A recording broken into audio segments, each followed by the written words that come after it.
Friend जय श्री शंभू। मैं पूनम सांगवान, स्वागत है आपके अपने चैनल अंतिल अकेडमी। फ्रेंड आज हम डिस्कस करेंगे एसएसटी के 30 क्वेश्चंस जो कि आपके जुलाई 2019 में आए हुए पेपर के रहेंगे। अपने आप में बहुत इंपॉर्टेंट रहेंगे क्योंकि अब रिवीजन का टाइम है और आपने अपना सिलेबस रिवाइज कर लिया होगा। अब आप PYQs लगा कर देखिए कि आपके कितने ठीक जाते हैं और कितने नहीं। आज हम डिस्कस करेंगे 30 क्वेश्चन, तो आप बताना कि आपके कितने क्वेश्चंस 30 में से कितने क्वेश्चंस आपके ठीक हुए। और वीडियो पसंद आए तो लाइक शेयर कमेंट ज़रूर करें। चैनल पर नए हैं तो सब्सक्राइब करना भी ना भूलें। चलिए स्टार्ट करते हैं अपना आज का फर्स्ट क्वेश्चन। फर्स्ट क्वेश्चन है,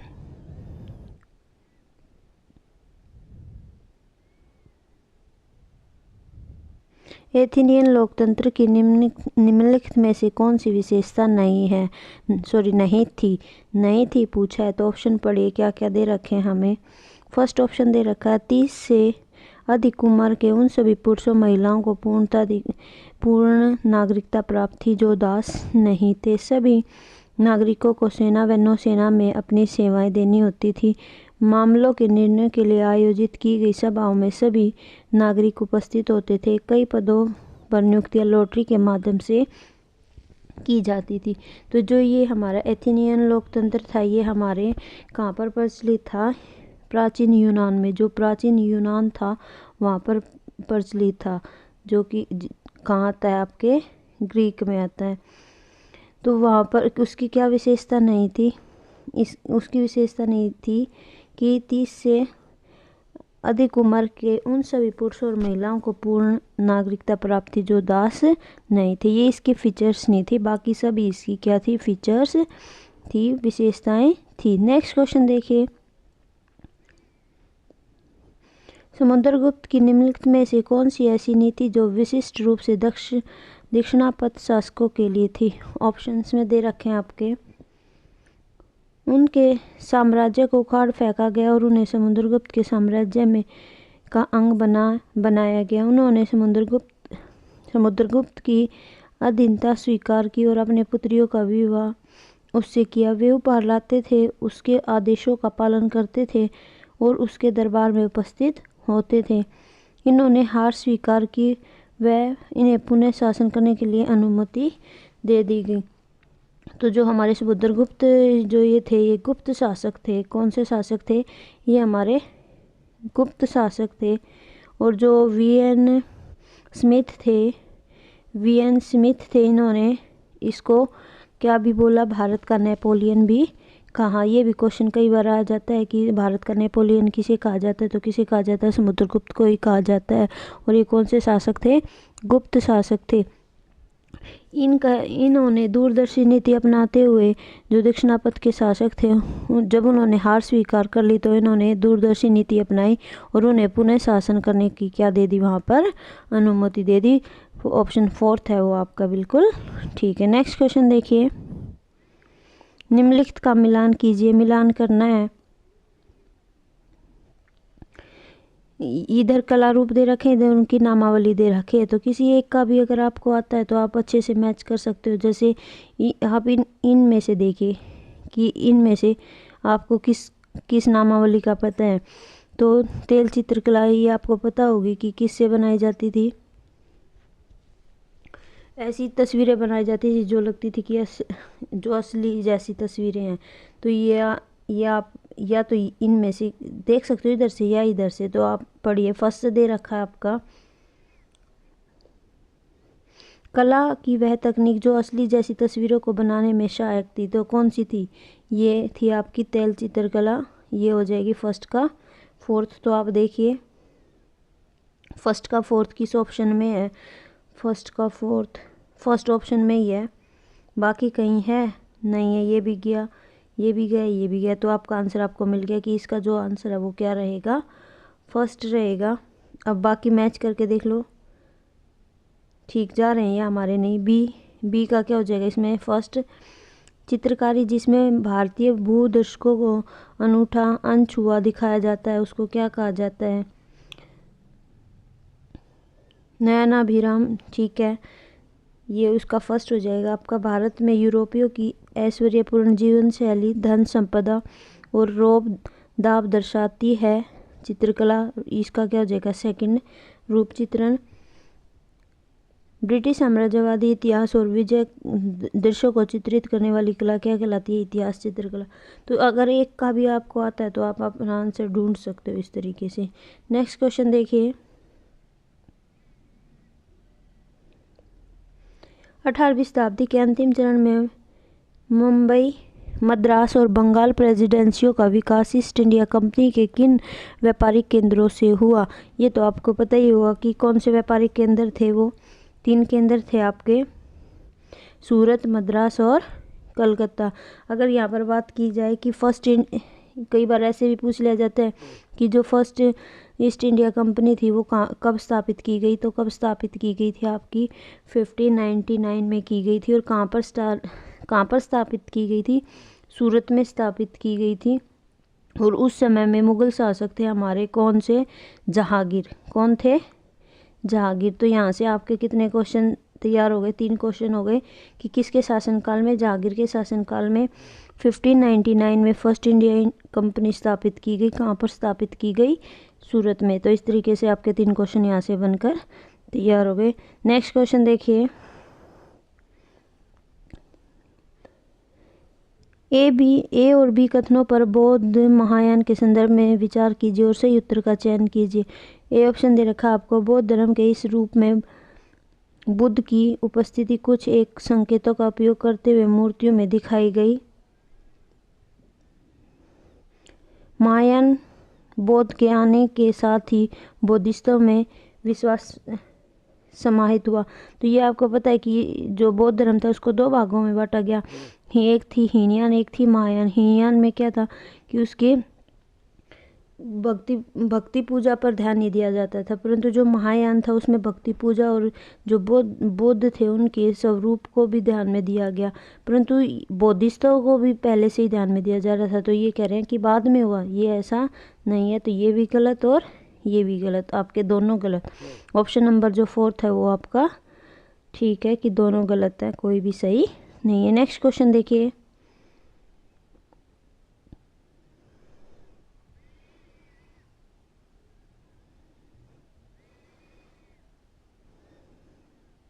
मालवाड़ी और रैयतवाड़ी राजस्व प्रणालियों के संदर्भ में ए और बी कथनों पर विचार कीजिए और सही उत्तर का चयन कीजिए।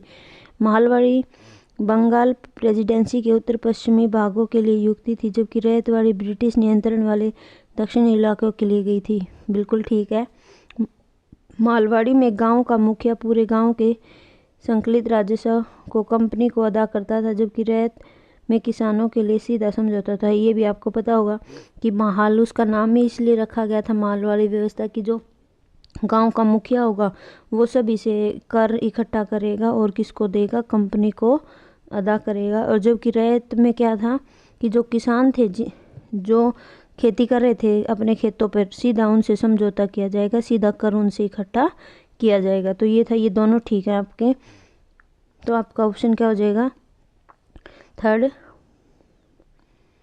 ए और बी दोनों व्यवस्थाओं के बीच में अंतर सही स्पष्ट है, तो ऑप्शन नंबर जो 3rd है वो आपका बिल्कुल ठीक है। नेक्स्ट क्वेश्चन, सूफी संत के मकबरे को जाना जाता है, ये तो आपको पता ही होगा किस नाम से जाना जाता है, दरगाह के नाम से जाना जाता है। सबसे प्रसिद्ध दरगाह की अगर हम बात करें कि भारत में जो सबसे प्रसिद्ध दरगाह है तो वो कौन सी है, ख्वाजा मोइनुद्दीन चिश्ती की दरगाह है। और ये कहाँ पर है आपकी, अजमेर में। कहाँ पर है, अजमेर में। नेक्स्ट क्वेश्चन देखिए, विशिष्टाद्वैत का सिद्धांत 11वीं शताब्दी में प्रस्तावित किया गया, किसके द्वारा किया गया था, बहुत ईजी क्वेश्चन है। किसने दिया था, ये आपके रामानुज ने दिया था। ये मानते थे कि ईश्वर, जगत और जो जीव हैं वो सत्य हैं, और इन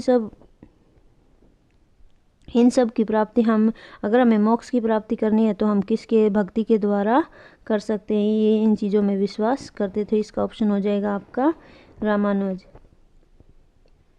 नेक्स्ट क्वेश्चन, भारत में 1772 में स्थापित की गई दीवानी अदालत के संबंध में और भी कथनों पर विचार कीजिए। यह एक फौजदारी अदालत थी जी नहीं, ये फौजदारी नहीं थी। ये कौन सी अदालत थी आपकी? दीवानी अदालत थी। यह यूरोपियन जिलाधीशों की अध्यक्षता में चलाता था। ये ठीक है। जो फर्स्ट है वो गलत है कि ये दीवानी अदालत थी। और दीवानी अदालत में जो किससे समझौते होते थे आपके? भूमि, राजस्व, तलाक, इनसे संबंधित जो निर्णय लिए जाते थे वो लिए जाते थे। तो ए तो आपका गलत है, बी सही है। ये आप देखो कौन से ऑप्शन में दे रखा है। ए गलत है, बी सही है। ऑप्शन नंबर सेकंड बिल्कुल ठीक है। ये 1772 में स्थापित की गई थी। और किसने स्थापित की थी? अगर ये भी क्वेश्चन में पूछ लिया जाए कि 1272 में दीवानी अदालत किसने स्थापित की थी, तो ये वॉरेन हेस्टिंग्स ने स्थापित की थी 1772 में। और दीवानी अदालत कौन सी होती थी? ये क्वेश्चन आपका यहाँ भी कौन सी होती थी जो किससे संबंधित निर्णय लेती थी? भूमि, राजस्व और तलाक एक्सेट्रा। ठीक है जी। नेक्स्ट क्वेश्चन देखिए। गैरिसन नगर से अभिप्राय है। ये भी आपको पता होगा, इजी क्वेश्चन है। ऑप्शन पढ़िए। नगर से लगी हुई भूमि जो इसे माल की आपूर्ति करती है। किलेबंद बसाव जहाँ सैनिक रहते हैं। वह स्थान जहाँ विभिन्न उत्पादन केंद्रों का माल बेचा जाता था। एक महत्वपूर्ण व्यापारिक पतन नगर। तो इसका जो ऑप्शन था वो क्या हो जाएगा आपका? किलेबंद बसाव किलेबंद की हुई ऐसी जगह जहाँ पर कौन रहते थे? सैनिक रहते थे जो नगर की सुरक्षा करते थे, रक्षा करते थे। नेक्स्ट क्वेश्चन देखिए। अभी कथन दे रखा है आपको। ए, जब लंदन में अपराह्न के 2 बजे हैं तो भारत में 7:30 अपराह्न का समय होगा। कारण दे रखा है भारत ग्रीनविच के 82 डिग्री 30 मिनट्स पूर्व में स्थित है। विकल्प बताना है कि कौन सा विकल्प सही है। तो ये तो आपने पढ़ा होगा कि लंदन और हमारे यहाँ का जो टाइम है उसमें 5.5 घंटे का डिफरेंस है। कितने घंटे का? 5.5 घंटे का डिफरेंस है। क्यों डिफरेंस है? क्योंकि हम जो भारत है वो कहाँ पर स्थित है? 82 डिग्री 30 मिनट्स पूर्व में स्थित है, इसलिए 5.5 घंटे का डिफरेंस है। इसलिए वहाँ पर जब 2 बजे हैं तो आप देख सकते हैं 2 बजे हैं तो 2 में 5.5 घंटे ऐड कर दो, कितने बजेंगे? 7:30 बजेंगे। बिल्कुल ठीक है। तो ऑप्शन नंबर जो थर्ड है वो आपका बिल्कुल ठीक है कि दोनों सही हैं। आर सही व्याख्या करता है ए की। ये बिल्कुल ठीक है। नेक्स्ट क्वेश्चन देखिए। समय क्षेत्र पर दिए गए ABC कथनों पर विचार कीजिए और सही उत्तर का चयन कीजिए।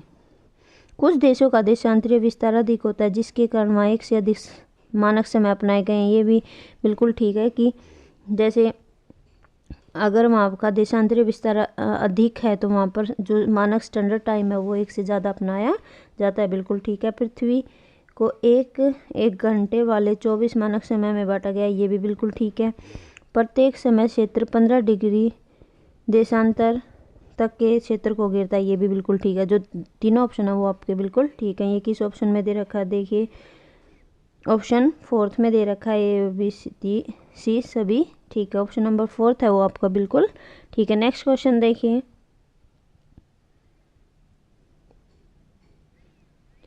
पृथ्वी की सतह से शुरू कर वायुमंडल की परतों के सही क्रम बताने हैं। तो भाई इसमें आप ट्रिक भी अपना सकते हैं इंग्लिश में, अगर आप याद कर सकते हो। अगर हिंदी में है तो आपको पता ही होगा कि सबसे पहले कौन सी आती है आपकी? सौरमंडल आती है। तो आप देखिए सौरमंडल किस में दे रखे? सौरमंडल दे रखी है आपके सेकंड ऑप्शन में। बाकी कहीं है नहीं। ये भी गया, ये भी गया, ये भी गया, तो बचाइए ये आपका आंसर हो जाएगा। पहले सौरमंडल, फिर समताप, फिर मध्य, फिर बाह्य, फिर बहिर। और इंग्लिश वाले ऐसे याद कर सकते हैं इसको शॉर्ट फॉर्म में अगर याद रखना चाहो तो टिस मी द एक्स ऐसे याद कर सकते हो। ये इसकी एक शॉर्ट फॉर्म बनती है, टिस मी द एक्स। ठीक है जी, आप ऐसे याद कर सकते हो। टी से क्या हो जाएगी आपका ट्रोपोस्फेयर, ऐसे क्या हो जाएगी स्ट्रेटोस्फेयर, मी से क्या हो जाएगी मिजोस्फेयर, और द से क्या हो जाएगी आपकी थर्मोस्फेयर, और एक्स से क्या हो जाएगी एक्जोस्फेयर। आप ऐसे याद कर सकते हैं। नेक्स्ट क्वेश्चन देखिए। निम्नलिखित कारणों में से किस कारण से होती है? ऋतुएं निम्नलिखित में से किस कारणों से होती है? तो ये तो आपको पता ही होगा कि किस कारण से होती है। ऑप्शन पढ़िए, क्या दे रखा है? पृथ्वी का अक्ष अपने कक्षीय स्तर से 66.5 डिग्री का कोण बनाता है। मकर रेखा पर सूर्य की सीधी किरणें 23 डिग्री एंड हाफ दक्षिण पर पड़ती हैं। पृथ्वी का परिक्रमण और एक ही दिशा में उसके अक्ष का झुकाव होना। बिल्कुल ठीक है कि पृथ्वी का जो परिक्रमण है उसके कारण क्या बनती हैं? ऋतुएं बनती है। ये भी आपको पता होगा घूर्णन किसे कहते हैं और परिक्रमण किसे कहते हैं। तो घूर्णन किसे कहते हैं? पृथ्वी का अपने अक्ष पर घूमना। और परिक्रमण क्या कहते हैं? पृथ्वी का सूर्य के चारों ओर घूमना, जिससे हमारे क्या होते हैं? ऋतुएं परिवर्तन होती है। तो ऑप्शन नंबर जो थर्ड है वो आपका बिल्कुल ठीक है, आगे पढ़ने की जरूरत थी नहीं है। नेक्स्ट देखिए, प्रतिशत के अनुसार पृथ्वी के वायुमंडल में कौन सा संघटक है? Oxygen, carbon dioxide, nitrogen, helium. अब आप ये कहोगे कि ये तो सभी पाए जाते हैं वायुमंडल में, पर यहाँ पर हमसे पूछा है प्रमुख जो मतलब सबसे ज़्यादा हो, तो सबसे ज़्यादा आपकी कौन सी है? Nitrogen, option number third. कितनी है ये भी आपको पता होनी चाहिए, 78.8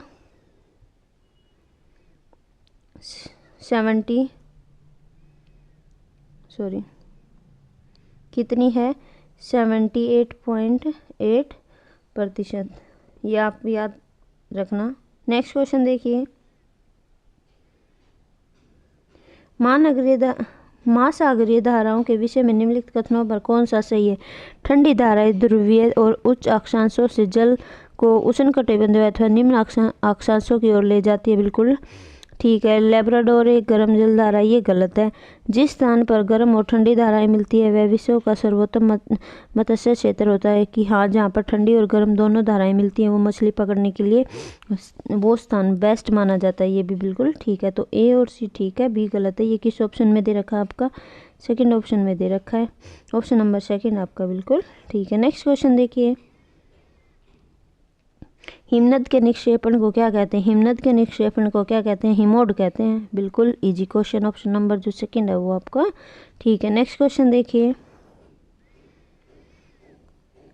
कथन ए और बी निम्नलिखित वनस्पतियों में से किसकी विशेषता का वर्णन करते हैं? ऑप्शन दे रखे हैं आपके। ये वनस्पति उत्तरी गोलार्ध के उच्च अक्षांश 50 डिग्री से लेकर 70 डिग्री पर पाई जाती हैं। यहाँ से तो आपको पता चले ना चले, पर जब वर्ड आ गया टैगा, इसे टैगा नाम से भी जाना जाता है, तो वो आपकी कौन सी होती है? शंकुधारी वन। ऑप्शन नंबर जो थर्ड है वो आपका बिल्कुल ठीक है। कॉनिफरस फॉरेस्ट के नाम से इनको जाना जाता है। इन जो फॉरेस्ट वाले हैं इनमें से आपका एक क्वेश्चन जरूर आता है, इनको आप एक बार रिवाइज करना ना भूलें, इनको जरूर रिमाइंड करें। निम्नलिखित में से कौन सी गंगा ब्रह्मपुत्र बेसिन की विशेषता नहीं है? नहीं है पूछा है तो थोड़ा सा ध्यान से पढ़िएगा। मैदानी क्षेत्र में ऑक्सबोल लेक चिन्हित है। बिल्कुल ठीक। मैदानी क्षेत्र में जनसंख्या घनत्व अधिक है। बिल्कुल ठीक। डेल्टा क्षेत्र मैंग्रोव वनों से आच्छादित है। बिल्कुल ठीक। भूमि कृषि के लिए इस क्षेत्र में कर्तन और दहन कृषि की जाती है। ये गलत है, यहाँ पर दहन कृषि नहीं की जाती, कर्तन और दहन कृषि नहीं की जाती। ये भी पता होगा कि आपको कि स्लैश एंड बर्न या कर्तन और दहन कृषि किसे कहा जाता है? किसे कहा जाता है? जहाँ पर जंगलों को जलाकर वहाँ पर भूमि को कल्टीवेट किया जाता है और फिर वहाँ पर क्या की जाती है? खेती की जाती है। जब तक वहाँ पर उपजाऊ रहती है वो जब तक खेती करते हैं, फिर आगे किसी और जंगल में चले जाते हैं। इसको क्या बोलते हैं? स्लैश एंड बर्न एग्रीकल्चर कहा जाता है। नेक्स्ट क्वेश्चन, तैराक मर्द सागर में तैर सकते हैं, क्यों तैर सकते हैं? ये तो बहुत ही इजी क्वेश्चन है। क्यों तैर सकते हैं? आपने सुना भी होगा कि जो मर्द सागर है उसमें नमक की मात्रा बहुत ज़्यादा होती है, इसलिए वहाँ पर कोई आदमी वहाँ पर उसमें डूब ही नहीं सकता। क्यों? क्योंकि वहाँ पर जो नमक की मात्रा है वो इतनी अधिक वहाँ पर होती है। तो ये ऑप्शन आप देखिए किस में दे रखा, आपके ऑप्शन नंबर फोर्थ में दे रखा। नमक की मात्रा की अधिकता सागर को सघन बनाती है, इसलिए कोई भी तैराक उसमें तैर सकता है, मतलब वो डूब ही नहीं सकता। नेक्स्ट क्वेश्चन, भूमि उपयोग के संदर्भ में ए और बी कथनों पर विचार कीजिए और सही उत्तर का चयन कीजिए। भूमि उपयोग के लिए आश्रय भूमि का केवल कृषि वनों के लिए उपयोग। सेकंड ऑप्शन, भूमि उपयोग मुख्यतः अपनी स्थलाकृति के द्वारा निर्धारित होता है। इसमें से हमें बताना है कि कौन सा सही है। तो इसका ऑप्शन जो हो जाएगा वो हो जाएगा आपका सेकंड, कि ए गलत है और बी सही है। क्यों गलत है? कि भाई क्योंकि भूमि उपयोग से आश्रय भूमि का केवल, एक तो यहाँ पर क्या आ गया आपका केवल, नेगेटिव वर्ड आ गया। जो नेगेटिव वर्ड है वो तो हमारा आंसर हो ही नहीं सकता, एक तो इस वजह से गलत। दूसरा, केवल कृषि और वन के लिए नहीं करते हम भूमि का उपयोग। भूमि का उपयोग हम खनिज, ऊर्जा, इन क्षेत्रों के लिए भी यूज़ में लाते हैं भूमि को। तो इसलिए ये ए जो आपका वो गलत है, बी है बिल्कुल ठीक है। तो ये ऑप्शन किस में दे रखा है आपका, ए गलत और बी सही। ऑप्शन नंबर सेकंड जो है वो आपका बिल्कुल ठीक है। नेक्स्ट क्वेश्चन, रक्षक मेखलाएं मदद करती हैं पवन की गति को रोकथाम कर मृदा आवरण में संरक्षण। फर्स्ट ही ठीक है बिल्कुल। बाकी पढ़िए, मृदा में नमी बनाए रखने के लिए, मृदा के ऊपर से जल के प्रवाह को मंद करने, अवनालिकाओं को बनाने से रोकने और मृदा क्षय को बचाने के लिए। तो जो फर्स्ट ऑप्शन ही है वो आपका बिल्कुल ठीक है, कि पवन की गति को रोकना और मृदा आवरण का संरक्षण करना, सॉइल को क्या करना, प्रोटेक्ट करना। तो जो रक्षक मेखलाएं हैं उनको हम क्या भी बोलते हैं, शेल्टर बेल्ट भी कहा जाता है, कि ये पवन की गति को रोकती हैं और जो हमारी सॉइल है उसको क्या करती हैं, प्रोटेक्ट करती है, उसको कंजर्व करती हैं, उसको बहने से रोकती हैं और साथ में साथ जो पवन की जो गति होती है उसको भी क्या करती हैं, रोकती हैं। आपने देखा होगा कि खेतों के बीच में एक लाइन सी बना दी जाती है पेड़ों की, उसके जो नीचे जो एरिया बचता है उसमें खेती की जाती है, तो उसको ही बोलते हैं हम रक्षक मेखलाएं या शेल्टर बेल्ट भी इनको कहा जाता है। नेक्स्ट क्वेश्चन देखिए, मृदा परिच्छेदिका की मोटाई को कौन निर्धारित करता है? तो कौन निर्धारित करता है? ऊर्जावत समय, वनस्पति जात, प्राणी जात, जलवायु। तो कौन करता है? समय करता है। ये हमें पता है कि जो मृदा का जो निर्माण है उसकी जो क्रियाएं हैं वो समय के साथ में होती हैं। तो जो सबसे ज़्यादा प्रभाव है वो किसका पड़ता है? हमारा समय का। तो ऑप्शन नंबर जो सेकंड है वो आपका बिल्कुल ठीक है। नेक्स्ट क्वेश्चन देखिए, वितरण के आधार पर संसाधनों को वर्गीकृत किया जाता है। वितरण के आधार पर, डिस्ट्रीब्यूशन, आप इधर पढ़ सकते हो अगर वहाँ पे क्वेश्चन समझ में नहीं आए। On the basis of their distribution resource can be classified, distribution resources के आधार पर। तो आप ऑप्शन पढ़िए, वास्तविक संसाधन और संभाव्य साधन, नवीनकरणीय तथा अनवीनकरणीय संसाधन, जैव तथा जैव सर्वव्यापक और स्थानिक। तो ऑप्शन नंबर जो फोर्थ है वो आपका बिल्कुल ठीक हो जाएगा। कि हाँ, ये तो हमें पता है कि जो हमारी आवश्यकताओं को की पूर्ति करता है उसे क्या कहा जाता है? संसाधन कहा जाता है। इसलिए वो उनको दो भागों में डिवाइड किया जाता है, वर्गीकृत किया जाता है, सर्वव्यापक संसाधन और स्थानिक, जो हर जगह पाए जाते हैं या जो किसी स्पेशल जगह पर ही पाए जाते हैं। तो ऑप्शन नंबर जो फोर्थ है वो आपका बिल्कुल ठीक है। नेक्स्ट क्वेश्चन देखिए, विविध समाज के संदर्भ में निम्नलिखित कथनों में से सही है। डाइवर्स सोसाइटी बताना है, वह समाज जिसमें भाषा, धर्म और संस्कृति में विभिन्नताएं और असमानताएं पाई जाती हैं। विभिन्नताएं तो ठीक है, परंतु असमानताएं क्या हैं? ये गलत है, तो ये तो नहीं होगा। जिसमें सांस्कृतिक और सत्ता में विभिन्नताएं पाई जाएं, इसमें सारी चीज़ नहीं आई, हमारी भाषा, धर्म ये छोड़ दिया, तो ये भी नहीं होगा। नेक्स्ट, जिसमें भाषा, धर्म और संस्कृति में समानताएं पाई जाएं। नेक्स्ट, जिसमें भाषा, संस्कृति और धर्म में विभिन्नताएं और समानताएं पाई जाए। ये बिल्कुल ठीक है कि जो भाषा, संस्कृति और धर्म में विभिन्नताएं भी पाई जाती है, साथ साथ में फिर भी क्या है, वहाँ पर क्या पाई जाती है, आपकी समानताएं पाई जाती है। ऑप्शन नंबर जो फोर्थ है वो आपका बिल्कुल ठीक है। नेक्स्ट क्वेश्चन देखिए, निम्नलिखित में से कौन सा लिंग जेंडर रूढ़िबद्ध धारणाओं को चुनौती देता है? महिलाएं बहुत भावुक होती हैं। यहाँ पर क्वेश्चन को थोड़ा सा ध्यान से पढ़ना, चुनौती देता है पूछना है। महिलाएं फैशन प्रस्त होती हैं, तो ये तो एक स्टीरियोटाइप की भावना को दर्शा रही है, ये तो नहीं होगा। महिलाएं जिम्मेदार वाहन चालक होती है, ये हो सकता है, बट पहले आगे पढ़िए। महिलाएं पालन पोषण करने वाली होती है, ये भी एक स्टेरियोटाइप है कि सोच बता रहे हैं कि महिलाएं तो ऐसे ही करती है। चुनौती कौन सा दे रहा है? महिलाएं जिम्मेदार वाहन चालक होती हैं। जैसे कि पहले के टाइम में क्या होता था, यह स्टेरियोटाइप हमारी थिंकिंग है। लोग क्या कहते थे कि महिलाओं का काम क्या है, घर पर रहना, बच्चों को पालना पोसना, बड़े बूढ़ों की सेवा करना। परंतु आज के टाइम में जो है वो महिलाएं क्या भी बन रही हैं, जिम्मेदार वाहन चालक भी बन रही हैं। वो हर फील्ड में आगे हैं, चाहे वो डॉक्टर हो, चाहे पायलट हो, हर फील्ड में वो जा रही हैं कि वो एक घर को भी अच्छे से चला सकती हैं। तो ये एक चुनौती देता है रूढ़िबद्ध धारणा को। ऑप्शन नंबर जो 3 है वो आपका बिल्कुल ठीक है। नेक्स्ट क्वेश्चन देखिए, नारी मताधिकार आंदोलनकारियों की निम्नलिखित में से कौन सी मांग है? तो नारी मताधिकार आंदोलनकारी जो थी वो उनकी मांग क्या थी कि महिलाओं को भी क्या अधिकार दिया जाए, वोट देने का अधिकार दिया जाए। तो ऑप्शन नंबर फर्स्ट में दे रखा है महिलाओं के लिए मताधिकार। आगे पढ़ने की आपको जरूरत नहीं है, फिर भी एक बार पढ़िए।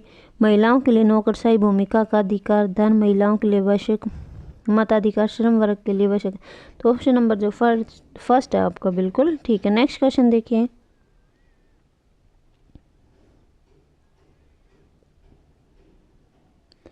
जातकों के विषय में निम्नलिखित में कौन सा कथन सही है? सही बताना है। इनकी रचना सामान्य लोगों के द्वारा की गई, जिन्हें बौद्ध भिक्षुओं द्वारा लिखा गया था तथा संकलन किया गया था। इनकी रचना सामान्य लोगों द्वारा की गई थी, जिन्हें जैन साधुओं द्वारा लिखा गया और संकलन किया गया। इनकी रचना बौद्ध भिक्षुओं के द्वारा की गई थी, जिन्हें सामान्य लोगों द्वारा लिखा गया और उनका संकलन किया गया। इनकी रचना जैन साधुओं द्वारा की गई थी, जिन्हें सामान्य लोगों के द्वारा लिखा गया, संकलन किया गया। तो जो जातक थे इनकी रचना किसने की थी? बौद्ध भिक्षुओं ने, जो भिक्षुक थे उन्होंने की थी। और इनको किसने लिखा? सामान्य लोगों ने लिखा था और उसका संकलन किया था। तो ऑप्शन नंबर जो 3 है वो आपका बिल्कुल ठीक होगा। नेक्स्ट क्वेश्चन देखिए, आईने अकबरी के विषय में निम्नलिखित कथनों में से कौन सा सही है? तो ऑप्शन पढ़िए। फर्स्ट दे रखा है, ये अकबरनामा शीर्षक के अंतर्गत अकबर के शासन के इतिहास की 3 जिल्दों में से पहली जिल्द है। तो ये गलत है। ये कौन सी आईने अकबरी? आपकी 3 है ये। इसमें अकबर के पूर्वजों और अकबर के शासन की घटनाओं का विवरण दिया गया है। यह मिर्जा हाकिम द्वारा लिखी गई अकबर के दरबारियों में से जो ये अकबरनामा में से ली गई आईने अकबरी, तीसरा पार्ट है। तो ये अकबरनामा जो थी वो किसने लिखी थी? अबुल फजल ने लिखी थी। तो ये भी गलत। यह अकबरनामा के प्रशासन के विविध पहलुओं के विषय में संपन्न सांख्यिकीय वर्णन, ये बिल्कुल ठीक है, वर्णन प्रस्तुत करती है। यहाँ पर कई क्वेश्चन बन रहे। जो आईने अकबरी थी वो आपकी किसका भाग मानी जाती है? अकबरनामा की। तो एक आप ये याद रखना, किसका है ये? अकबरनामा का। अकबरनामा को 3 भागों में बांटा गया, तो ये तीसरा भाग है आईने अकबरी, ये भी आप ध्यान रखना। और इसके अकॉर्डिंग जो आपका ऑप्शन नंबर 4 है वो आपका बिल्कुल ठीक है। और ये भी याद रखना, अकबरनामा लिखी किसने थी? तो ये किसने लिखी थी? अबुल फजल ने आपकी लिखी थी। नेक्स्ट क्वेश्चन, आज का लास्ट, निम्नलिखित में से किसने अपनी कृतियों को शामिल करते हुए बाबा गुरु नानक की रचनाओं को गुरुमुखी में संकलित किया? तो किसने किया था? गुरु अंगद जी ने किया था गुरुमुखी में। गुरुमुखी का मीनिंग ही क्या होता है कि गुरु के मुख से निकली हुई वाणी। तो ऑप्शन नंबर जो 2 है वो आपका बिल्कुल ठीक है। तो ये हुआ आज के आपके 30 क्वेश्चन। कमेंट करके बताना आपके कितने क्वेश्चन ठीक हुए। आई होप आपको वीडियो पसंद आई होगी। मिलते हैं नेक्स्ट वीडियो में। वीडियो देखने के लिए धन्यवाद। जब तक के लिए जय शिव शंभू।